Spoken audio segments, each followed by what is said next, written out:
Με είχαν πυριφολήσει και εμένα και μου λένε θα έρθεις μαζί μας. Αν προσπαθήσεις να αποφύγεις ή να κάνεις κάτι ή να φωνάσεις, θα σε σκοτώσω. Ήταν η πρώτη φορά να ακούσω δικαιώματα. Δηλαδή στη Σομαλία δεν υπήρχαν αυτά. Όχι. Έχονται μέσα στο αμάξι άλλα 27 άτομα που περίμεναν στο δάσος. Ήμασταν περίπου 29 άτομα και ήταν 9 ήταν παιδιά. Παιδιά 5 χρονών, 6 χρονών. Φοβήθηκες μες στη δομή? Ναι, γιατί υπήρχε φασαρία, οι άνθρωποι χτυπούσαν ένα τον άλλο. Ήρθα σε αυτό το σπίτι. Είναι το πρώτο μου μέρος που κοιμήθηκα χωρίς να έχω φόβο. Η Σομαλία δεν ήταν πάντα έτσι. Από τις αρχές της δεκαετίας του 90, ο πόλεμος και η κατάρρευση του κράτους αλλάζουν τα πάντα. Σήμερα κυριαρχούν ο φόβος και η βία, βόμβες, επιθέσεις, ένοπλες συγκρούσεις. Τρομοκρατικές οργανώσεις σκορπούν το θάνατο. Μέσα σε αυτή την πραγματικότητα μεγαλώνει Αμπτή. Στα 15 του έρχεται πρόσωπο με τον θάνατο. Μαζί με τον πατέρα του γίνονται στόχος. Η φυγή είναι μονόδρομος.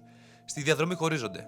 Σήμερα τον συναντάμε στο λιμάνι του Πειραιά, εκεί όπου νιώθει για πρώτη φορά ασφάλεια. Η ιστορία του δεν είναι σενάριο, είναι η πραγματικότητα. Η πραγματικότητα ενός παιδιού και χιλιάδων ακόμη που αναγκάζονται να φύγουν για να ζήσουν. Σήμερα σπουδάζει νομικά και έχει ήδη ανοίξει το δικό του γραφείο, βοηθώντας άλλους μετανάστες. Η ιστορία που θα παρακολουθήσετε ξεκινά τώρα. Καλημέρα, είμαι Abdulwahid Ahmed, είμαι από τη Σομαλία.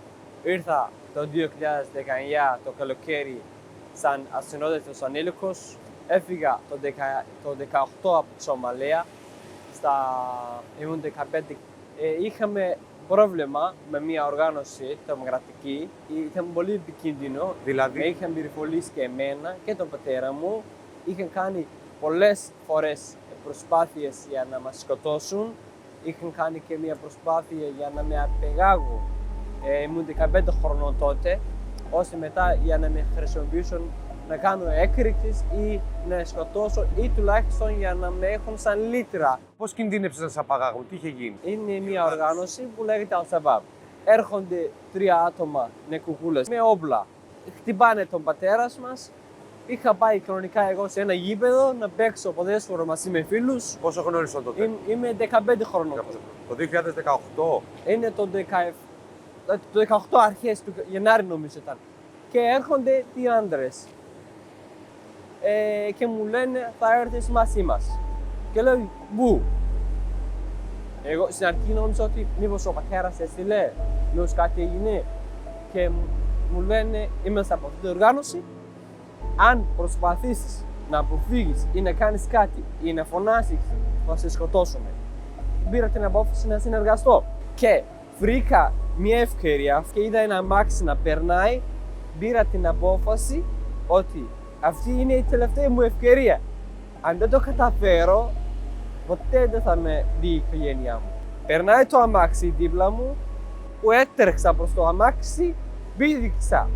Και έτσι με κυνήγησαν, με πυριφόλησαν, δεν με κατάφεραν να με σκοτώσουν. Η οικογένεια μου έμαθε τι γίνεται, η οικογένεια διαλύθηκε. Ο καθένας πήγε όπου νόμισε. Είχαμε αποφασίσει να φύγουμε από την πόλη. Και έτσι καταλήξαμε να έρθουμε στην Τουρκία. Βρήκαμε έναν άνθρωπο, Σομαλός, που μας βοήθησε για να μείνουμε στο σπίτι του για 1, 2, 3 εβδομάδες.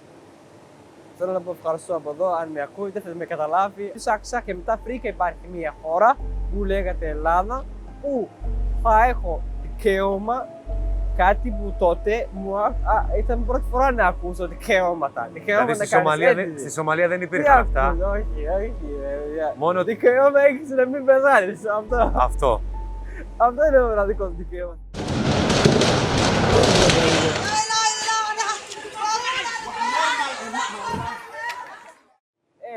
Έμαθα ότι υπάρχει μια πόλη που λέγεται Σμύρνη, που είναι σύνορο της Τουρκίας της Ελλάδας. Γνώρισα μια κυρία, απλά σίγουρα δεν ήταν από Τουρκία. Ήταν η διακινήτρια. Πάω και λέω ότι ονομάζομαι Abdulwahid, αυτός είναι ο πατέρας μου, είχαμε φύγει και λέω την ιστορία μου για να καταλάβει και αυτή τη σχέση μας. Γιατί δεν είχαμε λεφτά, τότε έπρεπε να πληρώσει 1000. Κάτι που δεν είχαμε 800-700 νομίζω. Και λέω ότι δεν έχουμε αυτά τα λεφτά εμείς. Έχουμε μόνο 700 που βλέπεις, θα κρύβουμε κάτι. Αν δεν θα μας βοηθήσεις, θα μας βρει η αστυνομία που κυκλοφορούσε εκεί και θα μας απελάσει. Και από εκεί και πέρα. Από εκεί και πέρα είχαμε δώσει τα λεφτά. Μία εβδομάδα κάτσαμε εκεί. Ήταν να περιμένουμε, είχε σειρά. Να περιμένουμε 2 μήνες ή 3 μήνες μέχρι να κάνουμε την πρώτη μας προσπάθεια από την Τουρκία προς την Ελλάδα. Τι είναι η πρώτη προσπάθεια? Η πρώτη προσπάθεια είναι ότι οι άνθρωποι προσπαθούν, κανονίζουν ένα ταξίδι και μπορεί να σταματήσει η αστυνομία, ή η ελληνική αστυνομία ή η τουρκική αστυνομία και μετά μπορεί να σε απελάσουν ή μετά μπορεί να σε κρατάνε στη φυλακή. Οπότε εμείς λέμε θα κάνουμε η πρώτη μας προσπάθεια και είχαμε κανονίσει κατευθείαν μετά από 2-3 μέρες ένα άλλο ταξίδι. Θέλω να μου πεις λιγάκι πώς σας είπανε το σημείο που ήταν η βάρκα για να έρθετε στη Λέρο. Ωραία. Είμαστε οι δύο μας, εγώ μαζί με τον πατέρα μου, σε ένα ξενοδοχείο. Μας παίρνει η κυρία, μας λέει να κατέβουμε, μας περιμένει ένα ταξί. Μας πάει σε ένα σημείο και περιμένουμε. Έρχεται ένα άλλο ταξί και επειδή δεν μπορούσαν να έρθουν μαζί μας, γιατί και αυτοί φοβούνται, και μας πάει σε ένα φαν. Φεύγει το φαν σε ένα σημείο έξω από την πόλη, σταματάει και σφήνει τις λάμπες. Έρχονται μέσα στο αμάξι άλλα 27 άτομα που περίμεναν στο δάσος. Ξεκινάμε, με αυτό που είχα καταλάβει ήταν μπροστά μας ένα μικρό αμάξι, πολύ μακριά. Απλά κατάλαβα ότι υπάρχει μία σχέση, επικοινωνία. Φτάνουμε σε ένα σημείο, μας λένε να κατέβουμε και πηγαίνουμε μέσα στο δάσος. Περπατάμε περίπου 20 λεπτά και ήρθαμε στην παραλία που μας περιμένει αυτό το φουσκωτό. Και ο μπαμπάς σου είναι ακόμα Τουρκία. Μας χώρισαν στο δάσος ότι αυτός θα φύγει με ένα άλλο φουσκωτό. Ήμασταν περίπου 29 άτομα. 29 άτομα μέσα σε αυτό το μικρό φουσκωτό. Ναι, ήταν πολύ μικρό και ήταν 9 ήταν παιδιά. Παιδιά 5 χρονών, 6 χρονών. Φτάνουμε στην παραλία, φωνάσουν ένας από εμάς τυχαία. Το βλέπουν έτσι και λένε έλα εσύ. Του εξηγούν πώς να οδηγεί και λένε είσαι μια χαρά. Και μας εξηγούν, βλέπετε, θα πάτε όλη αυτή την κατεύθυνση 30 λεπτά, μας δείχνουν και ένα αστέρι, έτσι λίγο πιο μεγάλο από τους άλλους και μας λένε όλα ευθεία και είστε στην Ελλάδα. Είδαμε ένα αστυνομικό, λιμενικό βάρκα και ήρθε σε εμάς. Μας μιλάνε στα αγγλικά να σταματήσουμε, ότι θα μας σώσουν. Μας έσωσε το λιμενικό, μας έδωσαν νερό, φαγητό, μας αγκάλιασαν, μας είπαν ότι είμαστε σε ασφαλή χέρια, είμαστε ασφαλείς. Εγώ τότε άρχισα την πρώτη μου αγάπη για την Ελλάδα. Μας παίρνουν και μας λένε ότι θα μας πάνε στην δομή. Πάλι μέσα μας είναι ο φόβος ότι θα μας πάνε πίσω στην Τουρκία και μετά μας πήγαν στην Λέρου. Φτάσαμε στη Λέρο, στη δομή της Λέρου. Στο νησί και μετά από 30 λεπτά στη δομή.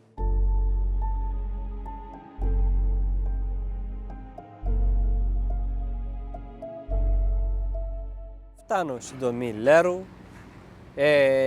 Είμαι μαζί με άλλους. Είναι πολλά άτομα μέσα στη δομή.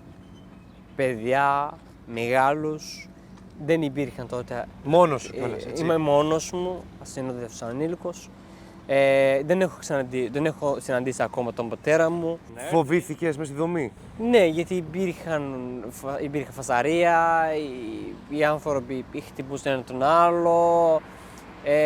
Μία φορά ακούς αστυνομία να έρθει μέσα και να παίρνει κάποιους. Όλα ήταν χάος. Και σε μια τέτοια κατάσταση φοβήθηκα πολύ. Και ψάχνω και λέω ακόμα δεν είσαι ασφαλής. Γιατί με τόσα άτομα δεν ξέρεις τι είναι και τι έχουν. Δεν μπορείς να ζήσεις εδώ. Και παίρνω την απόφαση, λέω πρέπει να βρω κάτι άλλο. Και τότε επειδή μιλούσα αραβικά και αγγλικά και τουρκικά και σομαλικά, άρχισα να βοηθήσω την δομή ώστε να κάνω Ναι, μεταφράσεις, ναι, διερμηνέας. Πόσο καιρό έμεινες στη δομή? Ήταν να μείνω 6 μήνες, απλά επειδή μόλις είμαι 2-3 εβδομάδες ψάχνω λύσεις και βρήκα μια κοπέλα που την εξηγώ την κατάσταση και λέω πρέπει να βρω άκρη να φύγω από εδώ. Και έφυγες. Και μου λέει ότι ναι, θα σου κάνω μια αίτηση να πας στην Αθήνα και έφυγα. Και τελικά? Ξεκινάω από Λέρο. Με το καράβι? Με το καράβι. Με αυτό το καράβι? Ακριβώς το ίδιο. Με αυτή την εταιρεία ξεκίνησα και ήρθα στην Αθήνα. Σε αυτό το λιμάνι? Σε αυτό το λιμάνι. Ωραία, οπότε Ήρθα στην Αθήνα. μόνος σου? Μόνος μου, με καρδιά γεμάτα όνειρα και μετά και που πας? απορίες. Αυτή η φίλη σε βοήθησε να μείνεις δηλαδή? Ναι, μου βρήκε μια οργάνωση, με καλωσορίσει και να μου δώσει ένα σπίτι ώστε μετά να έχω κάπου να μείνω. Όταν οι βάρκες βουλιάζουν και εγώ μαλάκας καφιέμαι για τις ρήμες, το flow και τις δεξιότητες μου, για το πόσο ματώνω, πόσο μετρώνει οι ουλές μου, για το πόσο γαμάτος και απερίγραπτος είμαι. Όσο παιδάκια βεργμένα φωνάζουν δίπλα μου μείνε. Δίπλα μου μείνε μαμά, πάλι πεινάω μαμά, πάλι χρειώνω μαμά και πάλι κλαίω μαμά, πάλι αλμύρα στο στόμα μου με φοβίζει μαμά. Γιατί είσαι τόσο παγωμένη, σήκω ξύπνα μαμά. Ξύπνα. Βρισκόμαστε έξω από το πρώτο μου σπίτι. Ποια περιοχή? Είναι στο κέντρο της Αθήνας, κάπου κοντά στο Αχαρνών. Ποιο είναι το σπίτι σου? Αυτό είναι ακριβώς. Όταν έφτασα στην Αθήνα, το πρώτο μέρος, μετά που έφυγα από το λιμάνι, είναι το πρώτο μου μέρος που κοιμήθηκα χωρίς να έχω φόβο. Τι δουλειά κάνεις στην Αθήνα όταν έφτασες? Μου έστειλαν εδώ από την τομή, που ήταν πολύ επικίνδυνο, ώστε να πάω στο σχολείο, ώστε να ξεκινήσω ένα καλύτερο αύριο. Σε ποιο σχολείο πήγες? Είχα πάει στην Περιστέρη. Εκεί έμαθες ελληνικά? Εκεί έμαθα τις πρώτες μου λέξεις και είχα ξεκινήσει να μάθω όχι μόνο την γλώσσα και την ελληνική παιδεία. Και την ελληνική παιδεία, Εδώ πέρα για πόσο διάστημα μείνεις σε αυτή τη γειτονιά εδώ? Ένα χρόνο. Ένα χρόνο. Κάπου Και τι δουλειά ναι. έκανες? Μετά που έγινα 18, λόγω της γλώσσας που μιλούσα, βρήκα μια δουλειά σαν διερμηνέας στα σομαλικά, αγγλικά και αραβικά. Και χάρηκα πάρα πολύ, ήταν η πρώτη μου δουλειά. Νόμιμο. Για τη Σομαλία. Το Σεπτέμβριο του 19 βρήκα την πρώτη μου δουλειά. Βρήκα σε μια οργάνωση που λέγεται Νοστός. Τον δρόμο που θα ακολουθήσεις είναι κάτι που επιλέγουμε εμείς. Εγώ είχα επιλέξει να είχα όνειρα. Από τη ΦΑΡΚ μόλις κατέφυγα είχα όνειρο ότι αυτή θα είναι η δεύτερη μου χώρα που σιγά σιγά θα γίνει τώρα και την πρώτη μου χώρα. Πώς σου συμπεριφέρθηκαν οι Έλληνες? Μου έχουν δώσει μια μεγάλη αγάπη, με καλωσόρισαν, με αγκάλιασαν. Μου έκαναν να μην νιώσω ξένος. Στην υπηρεσία ασύλου στην Αθήνα, που είναι στο Άλυμο, που έρχονται πολλές χώρες. Σομαλία, Αιθιοπία, Ερυθρέα και από κάποιες αραβικές χώρες. Ήταν μια χαρά δουλειά, απλά ήθελα να αλλάξω και να έχω περισσότερες εμπειρίες. Μετά από την δουλειά, μετά από την διερμηνέα, ξεκίνησα την δική μου επιχείρηση, έφτιαξα μια δική μου εταιρεία που παρέχει κάποιες υπηρεσίες που πριν σαν διερμηνέας δεν μπορούσα να παρέχω. Δηλαδή? Για παράδειγμα, δεν μπορούσα να βοηθήσω μετανάστες, δεν μπορούσα να πάω μαζί τους στις δημόσιες υπηρεσίες και ιδιωτικές υπηρεσίες, δεν μπορούσα να τους κάνω μια αίτηση, να πάρω το τηλέφωνο, να κάνω μια αίτηση για προσφυγή για παράδειγμα ή ένα ραντεβού, γιατί όταν είσαι διερμηνέας έχεις ένα ρόλο που δεν μπορείς να περάσεις. Ούτε μπορείς να δώσεις το κινητό σου κάποιος για να σε πάρει όταν έχει ανάγκη. Τώρα έρχονται οι άνθρωποι στο γραφείο μου και βοηθάω κάθε λεπτά. Καλώς ήρθες ξένα στον τόπο μου. Άραξε διπλά να σου βάλω ένα κράσι. Να πιεις, συγχώρεσέ με λιγάκι για τον τρόπο μου. Μα με βρήκες στην αγκαλιά της ντροπής. Ξεμείνα μόνο μόνος μου, πάρε και κάτσε όπου θες. Κουρασμένος σε βλέπω, πρέπει καιρό να γυρίζεις. Όμως μέσα στη ζαλάδα μου και πίσω από τις σκιές, σαν να μου φαίνεται πως κάτι μου θυμίζεις. Γεια σου και σένα, λείπα χρόνια ήμουνα κάπου μακριά. Με φέραν πίσω δυνατές φωνές και κάποιες τύψεις που μου είπαν πως εδώ κοντά έχω γεννηθεί και έχω πεθάνει 2.000 φορές. Να τα μας καλά είπα όταν σε είδα. Είναι το γραφείο της εταιρείας μου. Είναι μια εταιρεία που παρέχει βασικές νομικές υπηρεσίες, καθοδήγηση, υποστήριξη για τους μετανάστες και πρόσφυγες. Έρχονται κυρίως μετανάστες οι οποίοι ήρθαν όπως ήρθες και εσύ, όπως ταξίδεψες και εσύ. Ναι, οι περισσότεροι είναι άνθρωποι που ήρθαν όπως ήρθα και εγώ στην Ελλάδα. Μέσω δηλαδή από... Μέσω Τουρκίας, με καράβι. θάλασσα, με καράβι. Είναι άτομα που οι περισσότεροι είναι παιδιά, γυναίκες και ηλικιωμένοι και νέους που θέλουν τη βοήθεια που χρειαζόμουν εγώ όταν ήρθα στην Ελλάδα. Πάντα πρέπει να υπάρχει ένα έλεγχο, εγώ αυτό που πιστεύω. Απλά κανείς να χάσει τα δικαιώματά του. Δεν λέω εγώ όλοι οι μετανάστες και οι πρόσφυγες να έρθουν στην Ελλάδα. Απλά λέω, αν έρθουν, όσοι που ήρθαν, να εξετάσουμε τις υποθέσεις με δίκαιο και όσοι που δικαιούνται να πάρουν άσυλο να πάρουν και μετά να τους βοηθήσουμε ώστε μετά να γίνουν ένα της κοινότητας. Η Ελλάδα, πώς θα μου την περιέγραψες, βοηθάει τους μετανάστες? Εμένα μου φέρθηκε πολύ σωστά. Πολύ σωστά, με καλωσόρισε, μου έδωσε την αγάπη. Αλλά καταλαβαίνεις ότι όσοι έρχονται στην Ελλάδα, στη χώρα αυτή που λέγεται Ελλάδα, δεν μπορεί να τους φιλοξενήσει όλους. Οι περισσότεροι που έρχονται, που έχουν έρθει, για παράδειγμα από Σομαλία, από Σουδάν, από Ιεμένη, που κινδυνεύουν, δεν έχουν πει ότι ναι, θέλουμε να πάμε στην Ελλάδα. Είναι άνθρωποι που δεν έχουν επιλογές. Εγώ είχα κάνει και συνεντεύσεις σε κάποια άτομα που έχασαν 5-6 παιδιά. Από τι? Από το υπήρχε ένα, όπως δηλώνουν αυτοί, ήρθε ένα καράβι που τους είπε ότι είμαστε Έλληνες και θέλουν να σώσουν. Και μετά πήραν τις μηχανές και έφαλαν με χέρι στο σκοτώ. Είχα δει και τέτοιες περιπτώσεις. Από το λιμενικό ή γενικά από άλλους? Αυτό το περιστατικό δεν ξέρω αν ήταν λιμενικό. Δεν θα Αυτό πω είναι ότι. πρόσφατο? Ήταν πριν από 2 χρόνια. Με τη Λίνια έγινε αυτό. Οπότε γενικά έτσι που αντιμετωπίζει η κυβέρνηση για να σταματήσει οι ροές είναι λάθος. Αλλά οι λιμενικές ένα σε βοήθησαν, έτσι? Εμένα με βοήθησαν και τους ευχαριστώ. Έκαναν κάτι πολύ καλό και ήταν σωστό και τους ευχαριστώ. Και αυτό το λέω πάντα. Απλά με αυτές τις εικόνες. Έχεις δει βιντεάκια δηλαδή που να δείχνουν το λιμενικό, ας πούμε, μια βάρκα από την Ελλάδα να σπρώχνει? Με σπρώχνει που φαίνεται και το θύμα και το όλα φαίνονται ξεκάθαρα και κάνει κάποιες κινήσεις που να κινδυνεύουν οι πρόσφυγες, τα άτομα που είναι αυτό το φουσκωτό. Και πώς πρέπει να το σταματήσει αυτή η κατάσταση? Να τους δεχτείς όλους δεν γίνεται. Να τους πρόξεις πάλι δεν γίνεται. Τι μπορούμε να γίνει? Δεν είμαι ειδικός για να δώσω τις συμβουλές. Απλά αυτό που θέλω να τονίσω είναι ότι πρέπει να ψάξουμε μια άλλη λύση. Δεν μπορούμε, ούτε θα πω εγώ να είναι η χώρα ανοιχτή, ούτε έτσι που τώρα κάνουμε είναι λάθος. Οπότε, να βρούμε μια άλλη λύση που ούτε αυτοί οι άνθρωποι θα χάσουν τα δικαιώματα, ανθρώπινα δικαιώματα και θα κινδυνεύουν, ούτε η χώρα θα είναι μια ανοιχτή πόρτα.